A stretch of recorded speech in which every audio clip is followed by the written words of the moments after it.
হিসাব করে দেখা যায় যেই কুত্তা যেই কুকুর বছরে 6টা 7টা বাচ্চা দেয়, কুকুরের গোশত কেউ খায় না, কুরবানি হয় না। গরু বছরে একটা বাচ্চা দেয়, প্রত্যেকদিন জবাই হয় গরু। আবার ঈদুল আজহায় লক্ষ লক্ষ গরু জবাই হয়। তারপরও বছর শেষে হিসাব করে দেখা যায় কুকুরের চাইতে গরুই বেশি। তার মানে বোঝা গেল হালালে বরকত আছে, হারামে বরকত। আমার মুসলমান ভাইরা, সাইয়্যিদিনা হযরতে মুসা আলাইহিস সালাতু ওয়াস সালাম তিনি ডাক দেয়া বলতেছে, আল্লাহ আমি লাঠি দিয়ে বকরির পাতা পারি। আল্লাহ ডাক দেয়া কয় 2 নম্বর কি করো? মুসা ডাক দেয়া কয়, আল্লাহ এই লাঠিতে ভর দিয়া আমি মুসা রাস্তা হেঁটে যাই।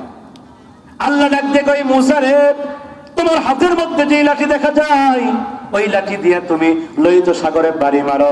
আল্লাহর পয়গম্বর মুসা ডাক দেয়া কয়, আল্লাহ বাড়ি মারলে কি হবে? আল্লাহ ডাক দেয়া কয়, মুসা রে বাড়ি মেরেই দেখো আমি আল্লাহ কি বানায়া দে। এবার সাইয়্যিদিনা হযরতে মুসা আলাইহিস সালাতু ওয়াস সালাম এবার তার হাতের মধ্যে যে লাঠি ছিল, বিসমিল্লাহি আল্লাহু আকবার বলেন, ওই লাঠি দিয়ে যখন তিনি লোহিত সাগরের মধ্যে বাড়ি মারলেন, বাড়ি মারার সঙ্গে সঙ্গে আমার আল্লাহর কুদরতে 1 নয় 2 নয় 3 নয় প্রায় 12 খানা রাস্তা আমার আল্লাহ বের করে দিলেন। মুসা আলাইহিস সালামের রাস্তা বের হয়ে গেল। মুসা আলাইহিস সালাম উম্মতদেরকে ডাক দিয়ে বলে, উম্মতরা দেখো আল্লাহ আমাদেরকে সাহায্য করেছে, তোমরা তো হতাশ হয়ে গেছিলা, আল্লাহ আসমান থেকে সাহায্য করেছে, আল্লাহ আমাদের জন্য রাস্তা বের করে দিয়েছে। এবার মুসা আলাইহিস সালাম সংক্ষিপ্ত করে বলছে, যেহেতু আমার সময় কম, এবার সাইয়্যিদিনা মুসা আলাইহিস সালাম উম্মতদেরকে নিয়ে তিনি এবার ওই রাস্তা দিয়ে রওনা করা শুরু করলেন। যাইতে যাইতে মুসা আলাইহিস সালাম উম্মতদেরকে নিয়ে তিনি যখন একেবারে মাঝখানে চলে গেল, এমন সময় ফেরাউনের যারা অনুসারী ছিল, ফেরাউনের যারা উম্মত ছিল, এরা ডাক দিয়ে বলে, ও খোদা ফেরাউন, এত সুন্দর রাস্তা কে বানালো? ফেরাউন বলে, আমি বানাইছি। নাউজুবিল্লাহ করেন না। ফেরাউন ডাক দিয়ে আমি বানাইছি।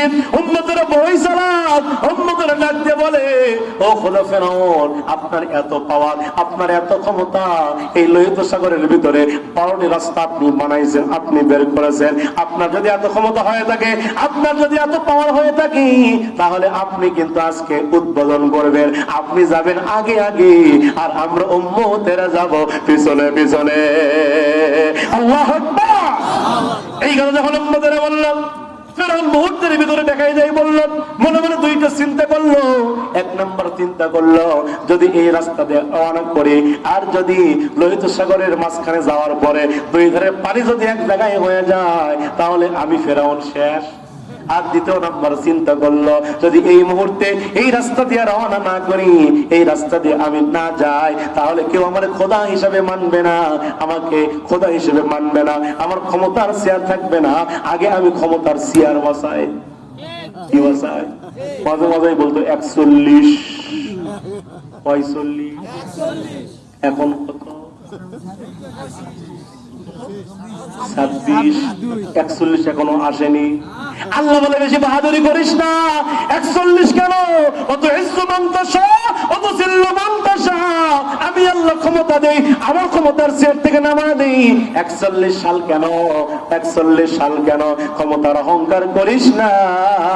41 নয়, 2024 সালেই তোর বেটা রিফিউজ হয়ে যাবে। ঠিক না? ক্ষমতার চেয়ারকে টিকিয়ে রাখার জন্য এবার ফেরাউন সিদ্ধান্ত নিল, পরে যা হয় হোক আমার ক্ষমতার চেয়ার টিকিয়ে রাখা লাগবে। এবার ক্ষমতার চেয়ারকে টিকিয়ে রাখার জন্য এবার ফেরাউন বাহিনী ওই লোহিত সাগর রাস্তা দিয়ে রওনা করা শুরু করলেন। ফেরাউন বাহিনী যখন রওনা করে, আস্তে আস্তে মুসা আলাইহিস সালাম তিনি তার উম্মতদেরকে নিয়ে কিনারায় উঠে গেছে। আল্লাহু আকবার।